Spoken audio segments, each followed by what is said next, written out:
ก็สิซอยพ่อลูกเอ้าบ้านพ่อก็เก็บเสื้อผ้านี้ลูกนี้เมียอีกเลยไปอีกแล้วบ้าอีกแล้วเว้ยเก็บช่วยลูกช่วยว่ะมาตดให้บ้านดมถามคืนไปอีกแล้วยิ้มหน่อยลูก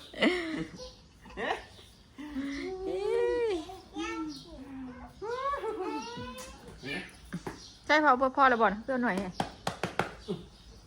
เชื่อกันเงาคือเปล่าหนาวเลยหนาวคือยังใช่บ๊ายบายไปยังพอป่ะลูกไปเบี้ยงพอป่ะไปเรียกค่ะ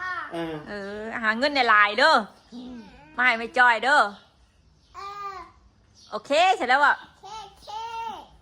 โดยแต่ไปดามเมียว่านะ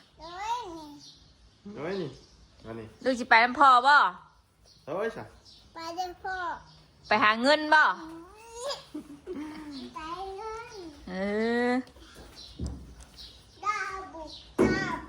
ไปไงจบลูกหลานไปสักเลยเอาเสือขึ้นรถลูกเสืออันนั้นไงขึ้นรถลูกเสือขึ้นรถลูกขอบคุณค่ะเด็ก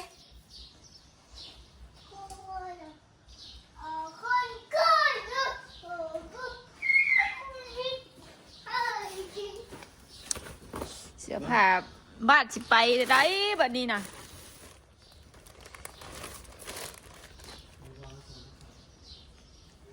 พ่อบุญเอาไปแจกแล้วอากาศหนาวช่ำหนาวเฮงช้ำบ่ได้เลือกชอบไปตัวว่าให้เลือกส่งแต่ส่งเสือมันเป็นมัดไผ่มัดอยู่หรอกส่งคนนอนพอ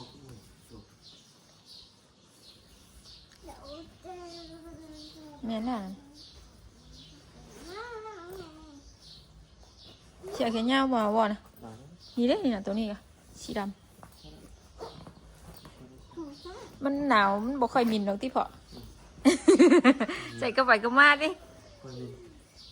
เอาพอไปป้าบ่เนี่ยเอาดมก้นบ่เนี่ยเอากดขากดแข้งให้พ่อไปเอาไปใจเดี๋ยวนี้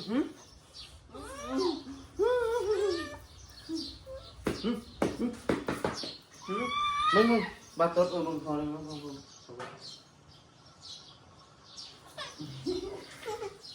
ตัดมึงพอจะเอา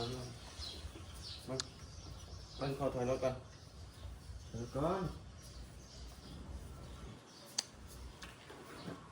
โนดล่มเนาะไม่ขอโอ้ยตามรถกันนะเอากระมวยอีกเลยโอ้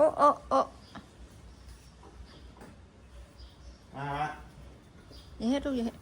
ปูไปหามเครื่องผู้ช่วยพ่อไปอุ่นจะเอาไปแจกได้เสือบ้านนานี่เอาไหมเสือนุ่มอุ่นแล้วนี่รุ่นก่อนนี่รุ่นมาลำลัง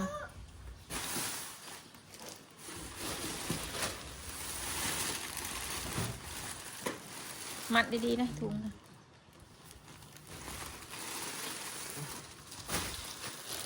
เกะดันเกะแล้วเสียบัตรสนาได้อย่างนี้เสียลูกบัตรสนาอย่างงามด้วยได้น้อยมาเป็นอย่างยุกเนี่ยซอยพ่อมาหามอีหล่าก็สุกก้นมันเนี่ยลูกสุกก้นมันนี่สุกก้นขึ้น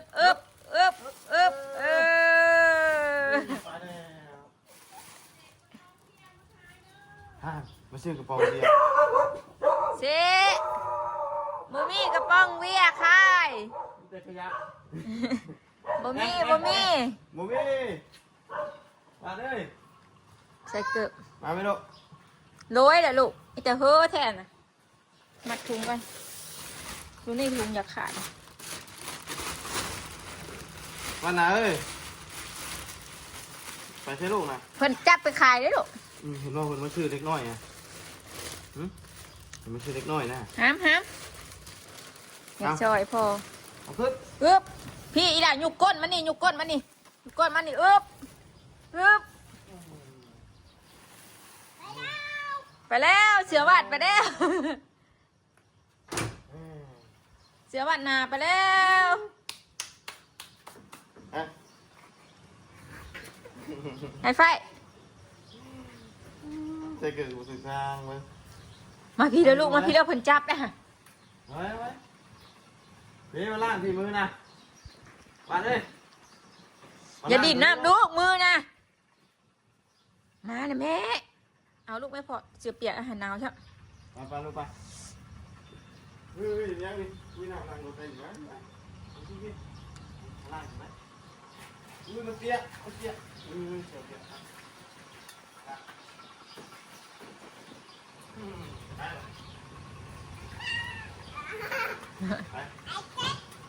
เพื่อนฮะไป ทำมาให้พี่ลูกมันลมนะ ไป ลมหนาวใช่ไหม ลงไปไป ขามาลูกหลักขามาว้ายพอรถกะจนบ่มีทางเที่ยวบัดนี้จุกไปขึ้น มาเลยออกมาลูกมาเลย ออกมาลูกออกมาทางนี้ นี่ออกมา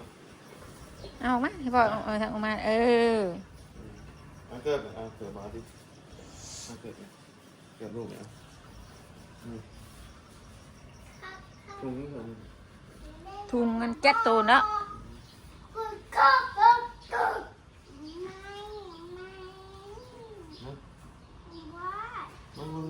ยามนี่มีแต่กี่พุ่นเนาะยามนี่นะเท่าเดียวกี่พุ่นเต็มปุ๊ดเลย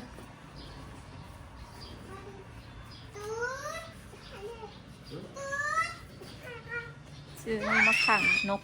เจาะขาซานพี่น้องเอ้ยห้ามมาลงแล้วป่ะห้ามนะ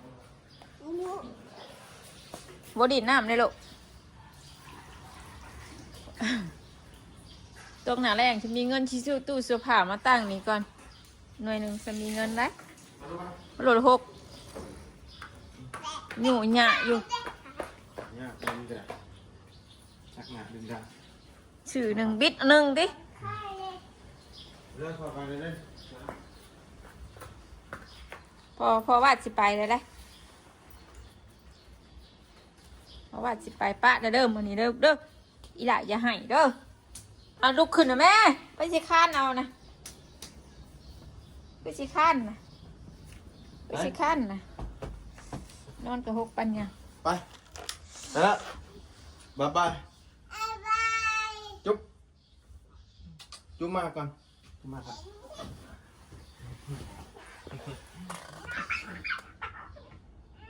เฮ้ยต้นแตกใช่คือต้นแตกใช่พอนมาพร้อมกัน ถามพ่ออยู่มือใดมาใช่มือใดมาถามพ่ออยู่วันนี้ โอ้บินต้นวาดเนี่ย ถามพ่ออยู่ท่านมาว่ามาให้พาบาดไปดินใช่ไหมเลยอยู่บ่ใช่พ่อไปนะใช่ถามนะแม่อ้าวบ่ได้ดินใช่ไหมเลยหรอกหมู่สิดินบุญพ่อวันไปเบี้ยกปะมานี่ ปะเด้อ ถามพ่ออยู่พ่อสิมามื้อใดค่ะ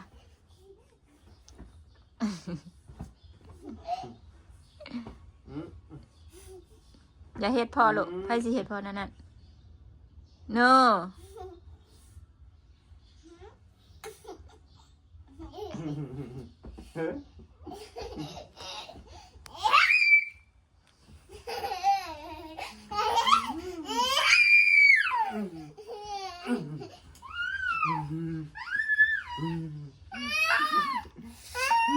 โอเคไป ขอแม่เงินนำพ่อนะขอแม่เงินไปซื้อขนมนะ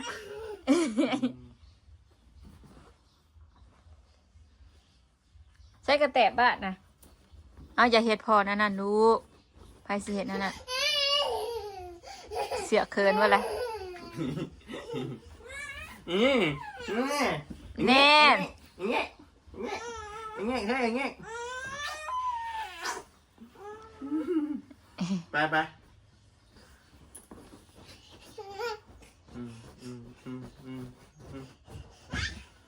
พังมือนี่นะพ่อบุญไปเบี้ยอีหล่าอย่าคล้องพ่อเด้อแมลงพ่อบริมา เอาไปมาเด้อ นี่อีกประมาณ5-6 มื้อนี่พอชิมานี่นับเอารถนี่1 2 3 4 5 6นี่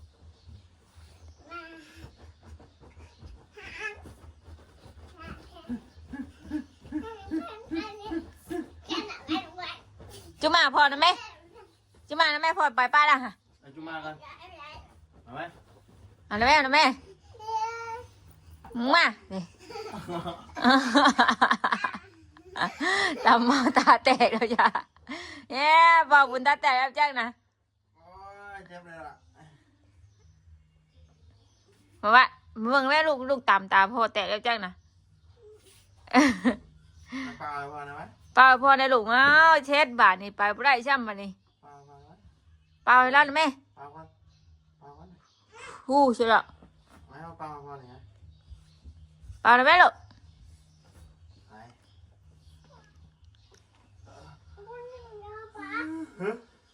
เอายาใส่บ่ใช้ยานะใช้เอาไปใส่ไป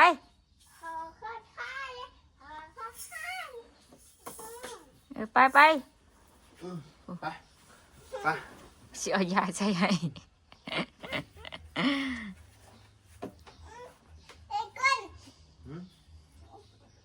เอาเจ็ดยังได้บาทเจ็ดยังได้บาท นั่งลง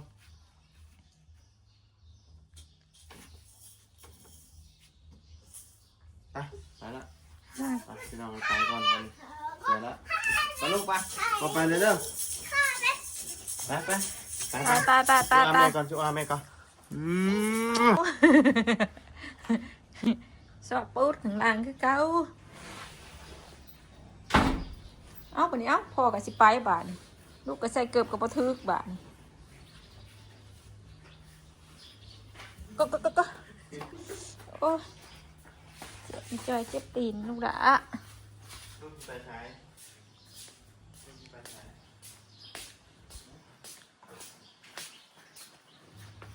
ไปไหน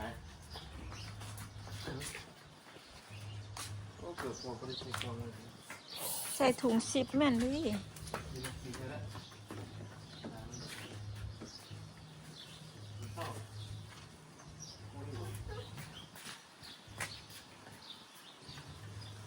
มันยังน่ะแหน่งแหละ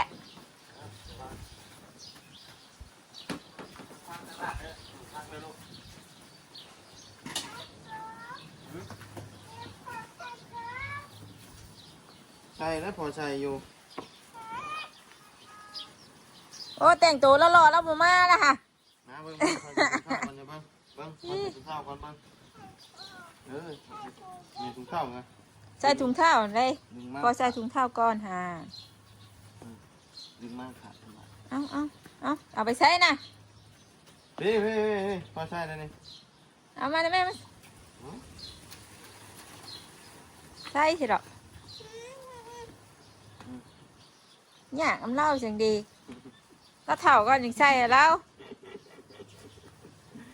เอา เท่หรือว่ามันเท่ได้ เท่ละ ฮะถ้าเท่หรือบ่ เท่ละ เท่แล้วคนแต่งตัวแล้วรอแท้แล้วหมูมาได้หะ เท่ละดีละ จีดึงซอยอีกได้ไป ได้แล้วใจ เอาเกือบแตะใส่รถให้แล้วแม่มาดิ ใช่พ่อเลยเด้อ เอาแม่เกือบแตะนะนี่เอาไปใส่รถนะถือเอา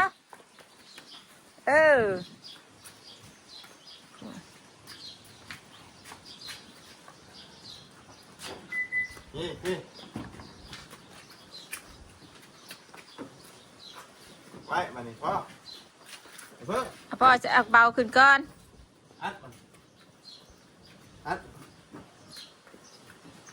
โอเค ไปผ่านดิ ยังจะเปิดประตูให้เราอีกผุนจักอีกได มันเปิดล็อกเปลี่ยนไป จะล็อกอีกได้ลูก บุกขึ้นลูกบุกขึ้น บ่ขึ้นให้พ่อไปแล้วสวยแล้วมะลุงนายถ่าอะไรมะเอาได้หลายบาทเอาได้หลายบาทเอาได้หลายบาทเอาได้หลายบาทให้เวลารีดเนี่ยหลายบาทบ่เฮ็ดลูกบ่เฮ็ดนะนี่เด้อบ่เฮ็ดนะนี่เด้อ นี่มีตู้คล้องมั้ยมีตู้คล้องยังหาตู้ลูกด้วยฮะ มาหลับเอาร้านมื้อนี้ใช่พ่อขึ้นก่อนจะปิด ไปบอกตู้แล้วมาครับเอาบ้านแน่ฮะ พ่อผมไปขี่รถไถน้ำตู้ป่ะตู้แก่เพื่องนะเอ้ยพ่อระวังน้ำมือ เรียบร้อยตู้บอลแน่นปะเอ้ยระวังนี่มือระวังนี่มือ มือออกมือออกมือออกกัน ระวังนี่มือนะอย่าชนแล้วนะมาพี่มานี่ไปไป ไปไป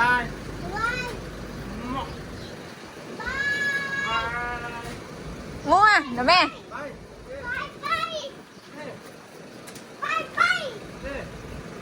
มาแม่จับมือโอเคแม่บายไป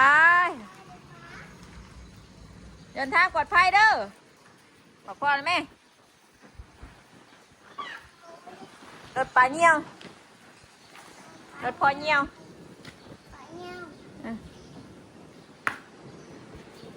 แล้วพอไปเบียกแล้วไปเอาทรายเสียบรถมาให้แม่ไปแม่เสียบรถไฟฟ้ากันไป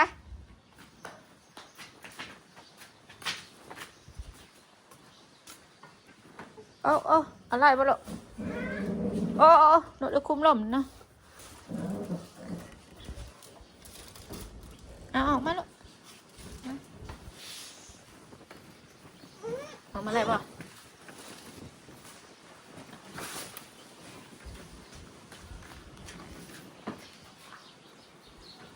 จะล่มบ่อนะเจ้าก็ล่มน้ำบ่อนะ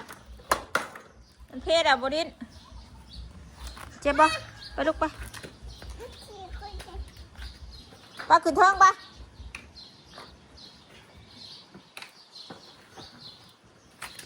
ขี่ได้ป่ะ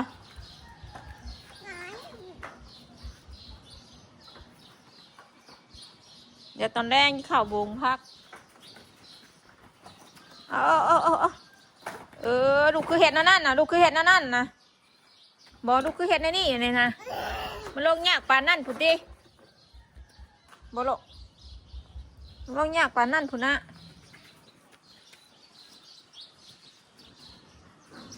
ไปมาเลยไปลูกไป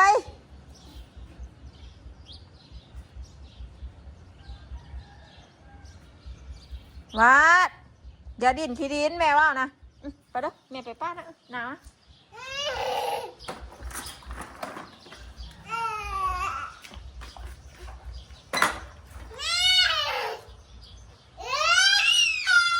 ไม่ยังห่านบกี้ตัวนี้นะบกี้มันเพแล้วน็อตมันงองแงแล้วบกี้แย่ตัวนี้นะไปเอาขั้นนะไปเอาข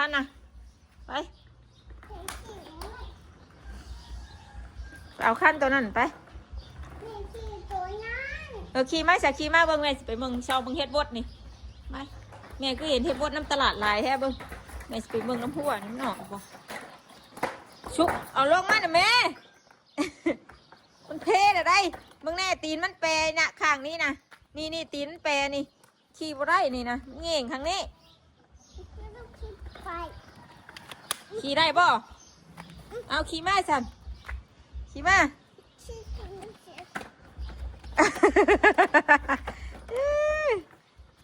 มันเพศอะไรลูกมันงงเงเดาขี้เงือบอื่นมือท้องกับแยะยุดแต่นี่ท้องกับ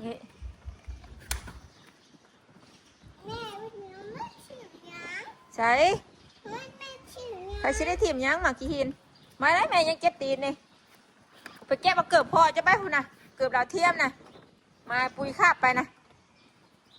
พูดเลยลูกพูดข้างเฮือนนะพูด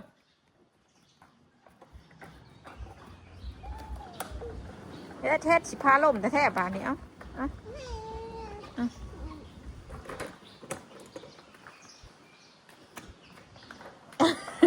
ป้าไม่ทันได้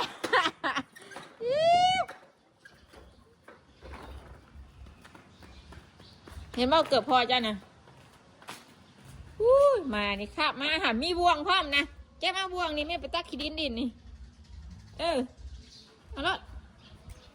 แล้วไปอยากดินขี้ดินนะฮะพี่น่ะจริงนี่ก็เกือบพอได้อันนี้ไปเกือบพอจ้ะขับเกือบนี่ชั่วนี่ซะปุยโอนี่อย่าเห็นมันลูกอย่าเห็นมัน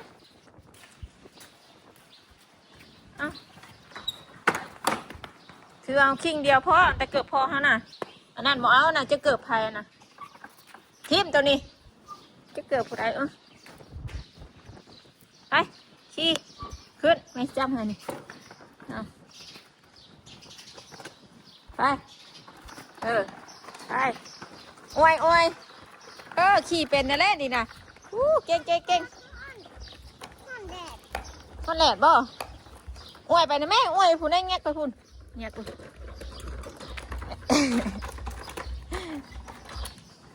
ขี่ไปถูก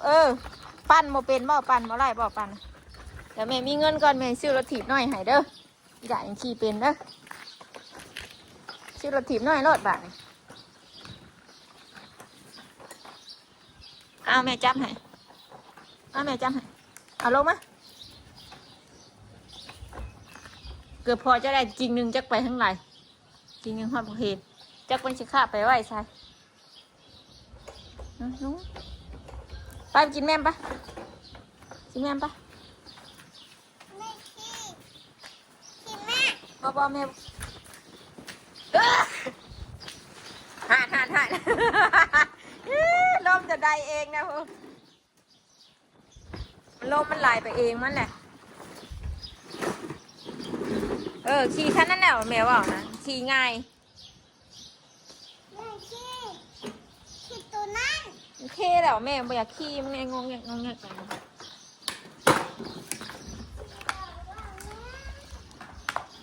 ไปแม่จะไปเอาไปท่ายาก่อนใช้นั่งก่อนไปใช้ตีนก่อนปะแม่เจ็บตีนนี่ปะ